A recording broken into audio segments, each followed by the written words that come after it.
প্রেশারটা বড় হয় আলাপ হয়েছে নাকি যে রানটা আসলে কম হয়ে গেছে ডিফেন্ড করা কঠিন হতে পারে? দেখেন দিন শেষে ম্যাচ হেরে গেছি, তো এখানে কারো দোষ দিব না যে রান হয় নাই বা রান হয় নাই, বাট এই রানে আমাদের ডিফেন্ড করা উচিত ছিল। দেখেন আমাদের একটা বড় লস হয়ে গেছে যে আলিসটা খেলতে পারে নাই, তো আলিসটা খেললে হয়তো সিনারিটা অন্যরকম হতো। তো আমার কাছে ফিল হয় ওরে আমরা অনেক পাওয়ার প্লেতে মিস করছি, পাওয়ার প্লেতে ওটা কিছু রান হয়ে গেছে, তো থাকলে ওরকম হয়তো নাও হতে পারতো। তা আমি এটা বিশ্বাস করি না যে রান কম হয়ে গেছে রান বেশি হয়ে গেছে, আমার কাছে বলছে রান এনাফ ছিল বোর্ডে, আমরা হয়তো ডেলিভার করতে পারি না। খালেদ একটু আল্লাহ কি মনে হয় কিনা বেশ কিছু ক্যাচ মনে হয় খুব কাছেই ছিল গ্র্যাব করার জন্য, ওইগুলো আপনাদের ফরেন ইকুইপ থেকে শুরু করে লোকালটাও দেখলাম যে রাশ করতে কেউ করেনি, ওইগুলো যদি গ্র্যাব হতো তাহলে হয়তো ম্যাচের ফাইনালটা আপনার জিততে হবে। দেখেন ম্যাচের মধ্যেই ছিলাম আমরা সব সময়, আমরা অন অ্যান্ড অফ ছিল, ওদের কাছে একবার যাচ্ছিল আমাদের কাছে আসছিল, যখন আমরা উইকেট নিয়েছি এক ওভারে শরীফুল 2টা উইকেট নেয়, তখন আমরা ফিল হচ্ছে যে আমরা ম্যাচটা জিতে যাব। তো আমার আবার যে সময় আমি যখন বোলিং করি তখন আমার কাছে কয়েকটা উপরে বল আসছিল, তো হয়তো গ্যাপ করলে হয়তো ম্যাচটা আরও আগে আমাদের হাতে চলে আসতো। তো এখানে একটু মিস্টেক হয়েছে। Last through out the tournament আমরা অনেক ভালো ফিল্ডিং করি নাই, অনেকগুলো ক্যাচ ছুটেছে, আগে প্রিভিয়াস ম্যাচে অনেকগুলো ক্যাচ ছুটেছে, তো এগুলা ক্রিকেট হ্যাপেনিং, এগুলো হয়, তো এগুলা ধরে লাভ নাই, এখন হাইরা গেছি তো আর। 16 নম্বর ওভারে যখন 4 মারলো মাইনাস দিতে, তারপর তো আপনারা কামব্যাক করলেন, তো ওই সময়টা ওই লাস্ট 3-4 ওভার মনে হচ্ছিল যে খেলাটা আবার পেয়ে যাবে। হ্যাঁ দেখেন মায়াস যখন আউট হয়েছে আমি শরীফুলকে বলতেছিলাম তুই ম্যাচ জিতাবি, আরেকটা উইকেট নিলে পরের বলে রিয়াদ ভাইকে আউট করে দিছে, তো আমার কাছে আরও বিশ্বাস হচ্ছিল না ম্যাচটা জিতে যাবো ইনশাল্লাহ। তো ওইখানে কিছু মিস্টেক হয়ে গেছে, আমরা প্ল্যান অনুযায়ী বল করতে পারি নাই, শুরুতে মিস্টেক হয়ে গেছে যে পাওয়ার প্লেতে আমরা তামিম বাইরে হয়তো প্ল্যান অনুযায়ী বল করি নাই, মুখে মুখে বল দিয়ে হয়ে গেছে, তো এটা আমাদের একটু কস্টলি হয়ে গেছে। পাওয়ার প্লেটা আমরা আর একটু ভালো বল করলে হয়তো ম্যাচটা আমাদের হাতে থাকতো।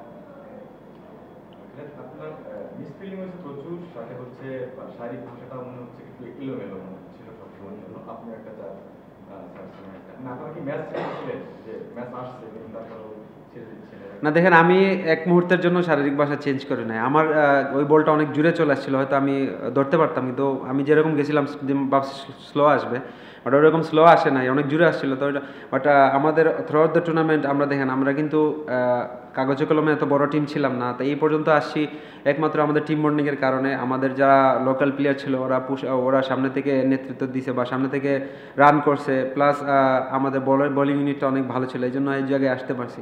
তো আমি বলবো না যে আমাদের কখনোই আমাদের মাঠে বডি ল্যাঙ্গুয়েজ এলোমেলো ছিল না কারণ।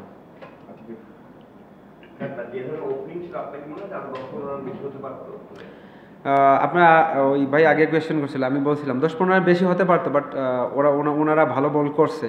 লাস্ট 4 ওভার দেখেন কোনো সুযোগ দেয় নাই, ভালো ভালো জায়গায় ইয়র্কার মারছে, এই জন্য হয়তো রান কম হয়েছে না, আমি বলবো না রান কম হয়েছে, বাট আমি বিশ্বাস ছিলাম এই রানে আমরা ওদেরকে চেপে ধরতে পারবো।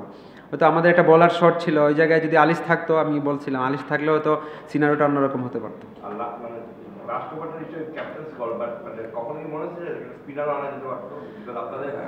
এখানে হ্যাঁ ডিসকাস করতেছিলাম আমি, সানি ভাই, আমি নাইম ভাই, মিথুন ভাই ডিসকাস করতেছিলাম যে স্পিন হয়তো রিশাদ ভালো মাইরা দিব, আমরা বলতেছিলাম যে তালাত্রে করানোর জন্য, তো ওরে বলছিলাম যে আমরা সামনে বল করার জন্য, হয়তো ওর মতো ডেলিভার করতে পারে না, এই জন্য ম্যাচটা অলরেডি ম্যাচটা চলে গেছিলো, বাট আমরা ফাইট ব্যাক করে নিয়ে আসছি, but last over 8 run defend করা অনেক টাফ ছিল আর কি।